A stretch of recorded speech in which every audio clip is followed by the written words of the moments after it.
Present by Golu Rajvanshiya fact channel. हवा में उड़ते हुए जहाज के शीशे खुल जाने पर यात्रियों को सांस लेने में कठिनाई हो सकती है और केबिन का तापमान बहुत कम हो सकता है।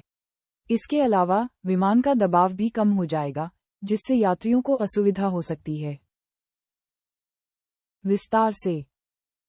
हवाई जहाज, विशेष रूप से वाणिज्यिक विमान, एक निश्चित ऊंचाई पर उड़ान भरते हैं, जहां वायुमंडलीय दबाव बहुत कम होता है और तापमान भी बहुत कम होता है। 1. ऑक्सीजन की कमी।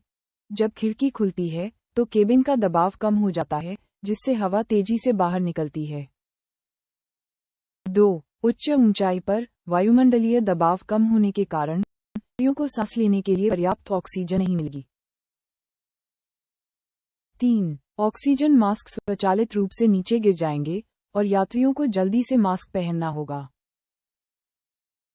4. तापमान। बाहरी तापमान बहुत कम होता है और केबिन का तापमान भी तेजी से गिर सकता है। 5. दबाव। केबिन का दबाव कम होने से यात्रियों को असुविधा हो सकती है, जैसे कि कान में दर्द या सिर दर्द। 6. सुरक्षा। पायलट को तुरंत विमान को नीचे उतारना होगा और निकटतम हवाई अड्डे पर आपातकालीन लैंडिंग करनी होगी। 7. खिड़की के पास बैठे यात्रियों को सीट बेल्ट बांधना होगा और खिड़की से दूर रहना होगा। और 8. विमान को नुकसान। तेज हवा और दबाव में कमी के कारण विमान को भी नुकसान हो सकता है। संक्षेप में, हवा में उड़ते हुए जहाज की खिड़की खुलने पर यात्रियों को कई तरह की समस्याओं का सामना करना पड़ सकता है और पायलट को तुरंत विमान को नीचे उतारना होगा।